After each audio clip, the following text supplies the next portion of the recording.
오늘 말씀은 요한복음 7장 14절에서 24절까지 말씀입니다. 하나님으로부터 온 자인가? 라는 제목으로 말씀을 함께 나누겠습니다. 먼저 이 본문 말씀 요한복음 7장 14절에서 24절까지 말씀을 읽어드리겠습니다. 이미 명절의 중간이 되어 예수께서 성전에 올라가사 가르치시니 유대인들이 놀랍게 여겨 이르되 이 사람은 배우지 아니하였거늘 어떻게 그를 아느냐 하니 예수께서 대답하여 이르시되 내 교훈은 내 것이 아니요 나를 보내신 이의 것이니라. 사람이 하나님의 뜻을 행하려 하면 이 교훈이 하나님께로부터 왔는지 내가 스스로 말함인지 알리라. 스스로 말하는 자는 자기 영광만 구하되 보내신 이의 영광을 구하는 자는 참되니 그 속에 불의가 없느니라. 모세가 너에게 율법을 주지 아니하였느냐? 너희 중에 율법을 지키는 자가 없도다. 너희가 어찌하여 나를 죽이려 하느냐? 무리가 대답하되 당신은 귀신이 들렸도다. 누가 당신을 죽이려 하나이까? 예수께서 대답하여 이르시되 내가 한 가지 일을 행하매 너희가 다 이로 말미암아 이상히 여기는도다. 모세가 너희에게 할례를 행했으니 그러나 할례는 모세에게서 난 것이 아니요 조상들에게서 난 것이라. 그러므로 너희가 안식일에도 사람에게 할례를 행하느니라. 모세의 율법을 범하지 아니하려고 사람이 안식일에도 할례를 받는 일이 있거든 내가 안식일에 사람의 전신을 건전하게 한 것으로 너희가 내게 노여워하느냐? 외모로 판단하지 말고 공의롭게 판단하라 하시니라. 아멘. 오늘 말씀은 하나님으로부터 온 자인가? 라는 제목으로 말씀을 잠시 나누겠습니다.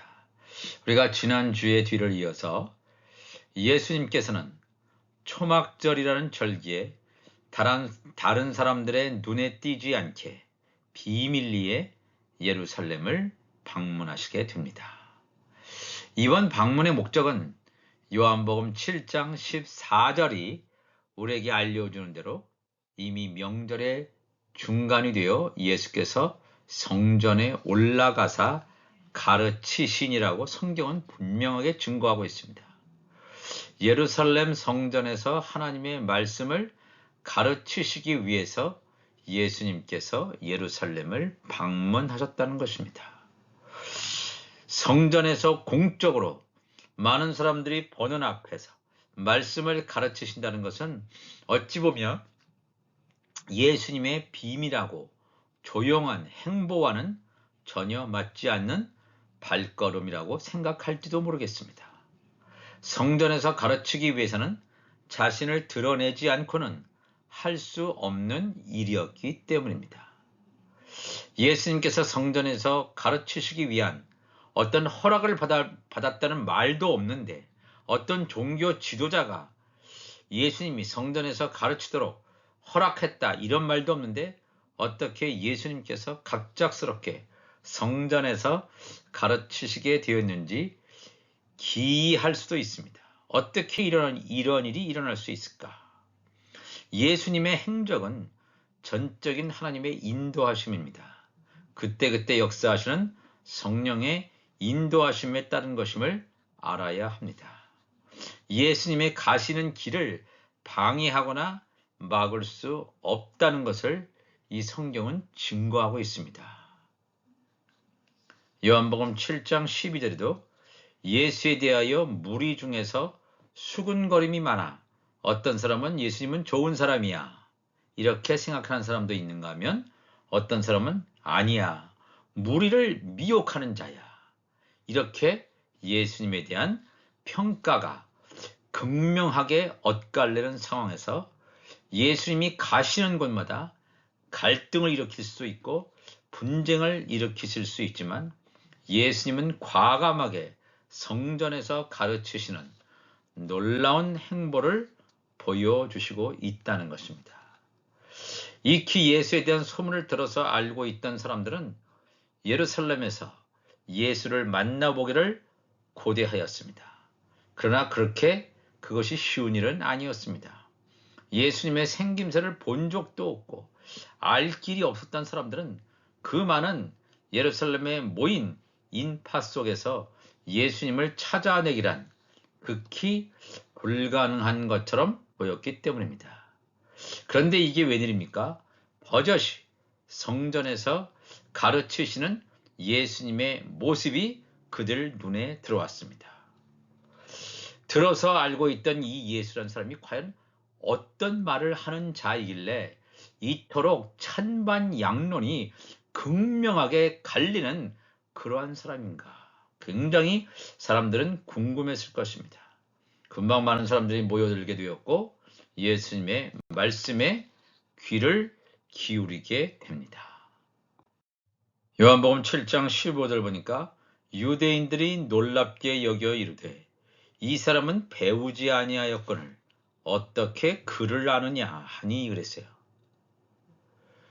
예수님을 찾던 유대인들이 예수님의 교훈을 듣고 예수님의 가르치심을 듣고 보인 반응은 놀람 그 자체였습니다. 이 사람은 유명한 랍비의 제자도 아니고 어떤 유대교적인 교육도 받은 사람 같지 않은데 학교 교육과 같은 그러한 교육을 받은 사람도 아닌데 그 사람의 입에서 나오는 말은 전혀 듣도 보도 못한 놀라운 말씀이었기 때문입니다. 예수님께서는 이 구약 성경을 자유자재로 인용하시면서 하나님의 나라를 증거하고 계셨을 것입니다. 예수님이 오신 목적은 하나님의 나라가 무엇인지, 하나님의 나라가 언제 임하는지, 하나님의 나라 완성에 대한 분명한 교훈을 주기 위한 것임을 우리는 알아야 됩니다. 창세 전에 감춰두었던 하나님 나라의 이 비밀을 예수님께서 비유로 증거하시는 이 놀라운 현장이었습니다. 이것은 듣는 청중들을 놀라게 하기에 충분하였을 것입니다. 그들의 반응을 간파하신 예수님께서는 얼른 이와 같이 말씀하십니다. 요한복음 7장 16절에 예수께서 대답하여 이르시되 내 교훈은 내 것이 아니요 나를 보내신 이의 것이니라. 사람들이 예수님의 교훈을 보고 놀라지 않습니까? 예수님의 교훈이 이게 무슨 말인지 알아듣지는 못해도 그들이 늘상 듣던 랍비의 교훈 가르침과는 완전히 다른 차원의 얘기를 지금 예수님께서 쏟아 놓으시고 있습니다. 그들은 놀랄 수밖에 없습니다. 그랬을 때 예수님께서는 내 교훈은 내 것이 아니요 나를 보내신 이의 것이다 라고 말합니다. 너희들은 내가 어떤 유명한 랍비의 제자도 아니고 어떻게 그렇게 놀라운 지혜의 말씀을 할 수 있는가? 너희들은 당연히 의아하게 생각하지만 내가 쏟아내는 이 말씀은 내가 사람으로부터 배운 사람의 지식도 아니고 어떤 랍비의 가르침에서 온 것도 아님을 분명히 말씀하십니다. 그러면서 나의 교훈은 나를 보내신 자로부터 왔음을 당당히 선포하고 있습니다. 여기까지 말씀을 들은 유대인들은 예수를 보낸 자가 누구인가? 잠시 생각에 잠겼을지도 모릅니다. 그가 도대체 누구이기에 예수에게 이런 놀라운 지혜의 말씀을 가르치고 전달하게 했을까? 잠시 그러한 생각할 무렵에 예수님께서 요한복음 7장 17절에 뒤이어서 말씀하죠. 사람이 하나님의 뜻을 행하려 하면 이 교훈이 하나님께로부터 왔는지 내가 스스로 말함인지 알리라 그랬습니다. 나를 보내신 분은 하나님 아버지이심을 드러내시고 있습니다. 유명한 랍비도 아니고 어떤 다른 이 세상에 학문을 했던 스승이 아니라 너희들이 하나님이라고 하는 그 하나님 아버지로부터 나는 보내심을 받았고 그 하나님 아버지로부터의 교훈을 내가 전하고 있다는 거예요. 그러면서 유대인 너희들이 정말로 하나님의 뜻을 행하려는 의도가 있다면 내가 말하는 이 교훈이 하나님으로부터 왔는지 아니면 내가 사람의 지식으로 떠드는지를 너희들은 분별할 수 있을 것이라고 말씀을 하시고 있습니다. 예수님의 이 말씀은 내가 하는 이 말씀이 하나님으로부터 온 것임을 깨닫지 못하는 자들은 하나님의 뜻을 행하려는 의도가 전혀 없을 뿐 아니라 하나님의 뜻을 행할 수도 없음을 가리키고 있습니다. 이게 중요한 거죠. 우리는 하나님의 뜻을 행하려고 한다고 합니다. 하나님의 뜻은 무엇일까? 하나님의 뜻을 행하려고 합니다. 이렇게 사람들은 많이 생각하고 기도하는데 정말 하나님의 뜻을 행하기를 원한다면 과연 누구의 입에서 나오는 가르침과 말씀이 하나님으로부터 온 말씀인지 사람들은 분별하게 되어 있다라고 하는 것을 우리가 기억해야 됩니다. 왜냐하면 하나님이 보내신 이는 하나님의 말씀을 할 수밖에 없습니다. 하나님이 보내시지 않은 사람은 하나님의 말씀을 할 수 없습니다. 예수 그리스도라는 용어를 사용해도 하나님이라는 용어를 사용해도 하나님이 보내신 자 이외에는 하나님의 말씀을 할 수 없다는 게 성경의 가르침이 되겠습니다. 아무리 하나님의 말씀과 뭔가 세상의 지식을 엮어서 그렇게 그럴듯하게 전한다 할지라도 하나님이 보낸 자가 아니면 하나님의 말씀이 아님을 성경은 증거해주고 있습니다. 이게 굉장히 중요한 말씀입니다. 사도 바울도 갈라디아서 1장에서 이렇게 얘기하죠. 사도 바울 자기 자신은 사람들에게서 난 것도 아니요 사람으로 말미암은 것도 아니요 오직 예수 그리스도와 그를 죽은 자 가운데서 살리신 하나님 아버지로 말미암아 사도가 된 바울이라고 했습니다. 이 바울의 사도의 기원은 어떤 사람이 예수님의 12 제자이든지 어떤 예루살렘 교회의 지도자든지 그들이 사도 바울을 안수해서 바울이 사도가 된 것이 결코 아니라 어떤 인간적인 기원을 통해서 바울이 사도가 된 것이 아님을 분명히 언급하고 있습니다. 나의 사도됨의 기원은 사람들에게서 난 것도 아니요 사람으로 말미암은 것도 아니요 오직 예수 그리스도와 그를 죽은 자 가운데서 살리신 하나님으로부터 말미암아 나는 사도가 되었음을 바울이 사도가 됨의 기원이 하나님께 있음을 분명히 언급합니다. 또 그리고 갈라디아서 1장 11절에 갈라디아 교인들 향해서 형제들아 내가 너희에게 알게 하노니 내가 전한 복음은 사람의 뜻을 따라 된 것이 아니니라. 이는 내가 사람에게서 받은 것도 아니요 배운 것도 아니요 오직 예수 그리스도의 계시로 말미암은 것이라. 중요한 말씀을 하고 있습니다. 사도 바울은 예수님의 생전에 제자가 된 사람이 아닙니다. 예수님의 생전에 예수님의 사도들은 가룟 유다를 제외한 11명의 사도들, 제자들 뿐이었습니다. 사도 바울은 예수님이 돌아가시고 부활 승천하신 다음에 다메섹 도상에서 부활하신 예수 그리스도를 만납니다. 근데 바울이 자기가 받은 복음의 기원이 11 제자들과의 교제 속에서 11 제자들로부터 뭔가 이 복음을 배워서 자기가 복음을 증거하는 것이 아님을 전하고 있습니다. 내가 너희에게 알게 하노니 내가 너희들에게 전한 이 천국 복음이라고 하는 것은 사람의 뜻을 따라 된 것이 아니라 그랬습니다. 어떤 사람의 지식이 섞여져 있지 않다는 거예요. 이는 내가 사람에게서 받은 것도 아니다 그랬어요.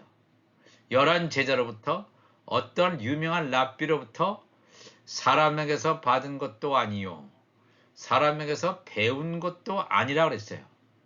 자기의 스승인 가말리엘 또 11명의 제자들 자기보다 먼저 예수님의 제자가 됐던 그들로부터 이 복음을 배운 것이 아니라 오직 예수 그리스도의 계시로 말미암은 것이다. 바울 복음의 기원이 사람에게 있지 않음을 밝히고 있습니다. 바울이 서신서에 기록한 이 모든 것이 예수 그리스도의 계시다, 성령의 역사고 성령에 의해서 기록된 것임을 바울은 갈라디아서 1장 12절에 분명하게 증거하고 있습니다. 그러니까 이 하나님의 말씀은 창세부터 요한계시록까지 이 말씀은 영으로 기록된 말씀입니다. 계시로 기록된 말씀이란 말이에요. 그렇기 때문에 사람의 지식이나 사람의 경험이나 이 땅의 것을 가지고 하나님의 말씀을 깨달을 수가 없습니다. 하나님의 성령이 깨닫게 하지 않으면 이 말씀을 한 구절도 알지 못합니다. 오늘날도 이 성경을 열기 위해서, 성경을 알기 위해서는 이 마지막 때에 두 증인의 개념을 분명히 알아야 되는데, 이 두 증인의 개념이 아직도 사람들에게 알려지지 않은 경우가 얼마나 많은지 모릅니다. 첫 아담, 마지막 아담, 바로 두 증인의 대표적인 기원이 되겠습니다. 이 말씀을 알지 못하면, 두 증인의 기원을 알지 못하면 이 성경을 알 수가 없습니다. 이 말씀 자체가 놀라운 계시의 말씀이기 때문에 그렇습니다. 우리가 이 말씀을 잘 기억해야 될 줄 압니다. 요한복음 7장 18절 보면 스스로 말하는 자는 자기 영광만 구하되 보내신 이의 영광을 구하는 자는 참되니 그 속에 불의가 없느니라 그랬습니다. 스스로 말하는 자는 누굽니까? 자신에게 교훈을 가르쳐준 이 랍비의 교훈. 우리 스승은 대단하신 분입니다. 아니면 사람의 지식을 배워서 이런 교훈을 알았다면 자신의 스승인 랍비를 자랑하거나 그 교훈을 배워서 잘 익힌 자신을 자랑하는 기회를 삼고자 우쭐대는 마음으로 그렇게 자신의 영광을 드러내는 그런 사람이었을 것입니다.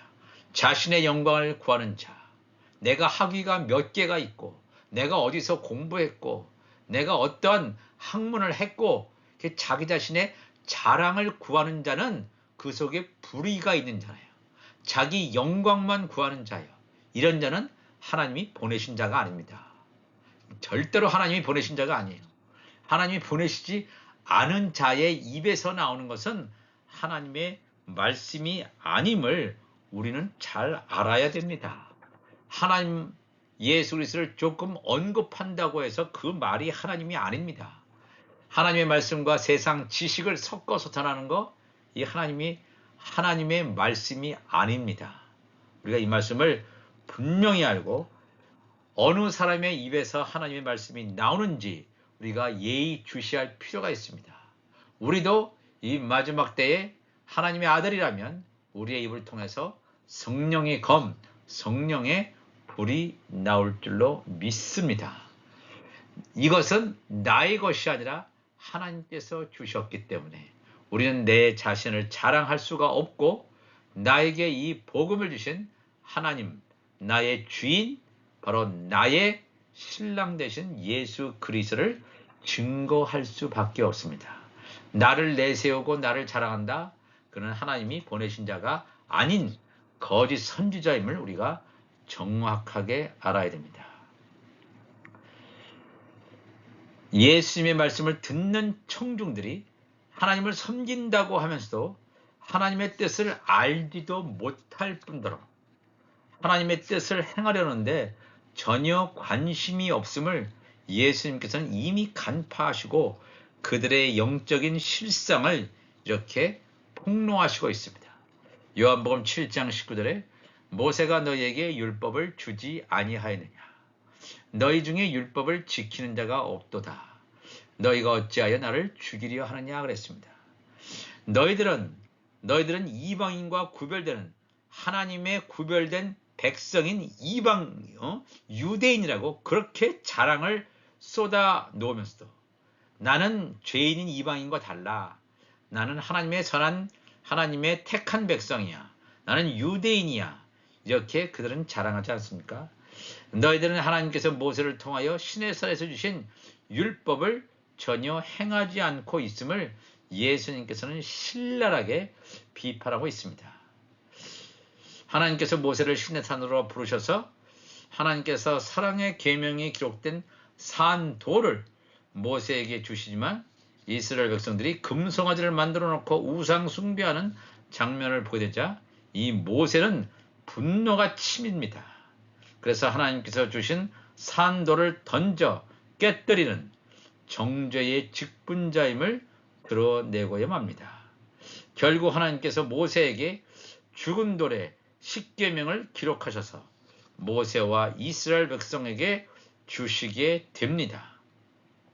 율법을 하나님으로부터 받은 모세와 이스라엘 백성은 이것을 온전하게 행하는데 실패했다 그랬습니다. 모세가 너에게 율법을 주지 아니하였느냐? 너희 중에 율법을 지키는 자가 없다 그랬습니다. 예수님의 이 증언 속에 이러한 영적인 사실이 고스란히 담겨져 있습니다. 만일 모세와 이스라엘 백성들이 율법을 온전히 지켰다면 율법을 율법으로 지키는 이상한 일이 생기게 되는데 이것은 전혀 가능하지 않다는 것입니다. 이 율법이라고 하는 것은 예수님께서 오셔서 율법을 복음으로 완성하실 때만이 가능하다는 것을 성경은 입증하고 있습니다. 너희들 율법 아래에 있는 자들은 율법을 지키려고 해도 지킬 수 없음을 예수님께서 증거하신 것입니다. 율법을 지키지 못한 자들이란 혹독한 비판을 들은 유대인들은 예수님을 향하여 훨씬 더 공격적인 반응을 나타냅니다. 무리가 대답하되 당신은 귀신이 들렸도다. 누가 당신을 죽이려 하나이까? 예수께서 대답하여 이르시되 내가 한 가지 일을 행하매 너희가 다 이로 말미암아 이상히 여기는도다 그랬습니다. 예수님의 이 말씀은 요한복음 5장에 나오는 예수님께서 베데스다 연못에서 38년 된 병자를 안식일에 치유하신 사건을 이야기하고 있습니다.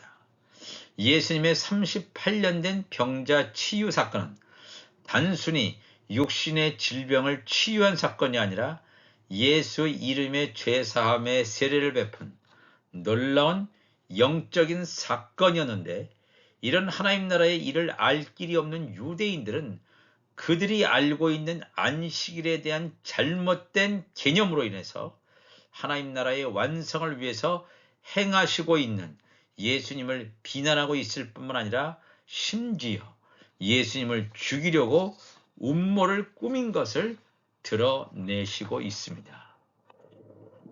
예수님을 통해서 벌어지고 있는 하나님 나라의 완성으로 다가가는 이 사건을 보지 못하는 영적인 맹인인 이 유대인들은 예수님을 죽이려고 하는 그런 단계까지 가는 것을 보게 됩니다. 창세전에 감춘 하나님 나라의 비밀을 알 길이 없는 율법 아래에 있는 자들은 육신의 눈이 보여지는 대로 판단할 수밖에 없는 태생적인 한계를 가지고 있음을 예수님께서는 지적하십니다. 너희들은 나의 입을 통해서 나오는 하나님의 말씀에 놀라기는 하지만 그 말씀의 의미를 알지도 깨닫지도 못함을 증거하고 있습니다. 율법 아래에 있는 자들이 하늘의 소리를 알아들을 수 있는 눈과 귀가 닫혀져 있기 때문에 그들은 듣기는 들어도 알 수 없고 보기는 보아도 깨달을 수 없는 맹인과 같은 자임을 예수님께서 증거하시고 있습니다. 외모로 판단하지 말고 공의롭게 판단하라 예수님께서는 말씀하시고 있습니다. 예수님은 허름한 옷을 입었고 그렇게 외관상 종교 지도자들과 같은 그러한 빛난 외모는 아니었습니다. 다 예수님의 외모를 보고 실망하고 실족할 수 있었습니다. 그러나 예수님의 입에서 나오는 하나님의 말씀, 천국 복음, 성령의 검, 성령의 불이 나올 때 죽어가는 영혼들이 살아난 놀라운 하나님의 역사가 일어남을 보게 됩니다. 예수 이름의 죄사함의 세례를 통해서 완전히 죄를 사하시는 이 놀라운 사건은 사람들이 과연 이 뜻이 무엇일까 궁금해하면서도 그들이 지금까지 쭉 봐왔던 종교 지도자들과는 완전히 다른 차원의 말씀을 하시는 것을 그들도 느낄 수 있었습니다. 예수님은 하나님으로부터 온 자입니다. 그렇다면 우리도 하나님으로부터 온 자입니까? 우리가 엄마 뱃속에서 나온 땅에 속한 자인 것처럼 보였지만 이 하나님의 말씀이 내 안에 들어왔을 때 나를 완전히 새롭게 함으로 말미암아 땅에 속한 자가 아니라 하늘에 속한 자의 바로 그 정체성을 가지고 있는 하나님의 아들의 신분을 가진 자입니까? 우리가 하나님의 아들이라면 하나님으로부터 온 자라면 우리의 입을 통해서 땅의 소리가 아니라 하늘의 소리가 전파되어야 될 줄로 믿습니다. 우리가 사는 이 시대는 지금 7년 대환란에 이미 들어온 가운데 있습니다. 이 말씀을 우리가 우리 마음 가운데 담아서 곧 다시 오실 예수 그리스도 그분을 온전하게 증거하는 우리 모두가 되시기를 주님의 이름으로 축복을 합니다. 다 같이 기도하시겠습니다. 하나님 아버지 감사합니다. 오늘도 귀한 하나님의 말씀을 함께 나누었습니다.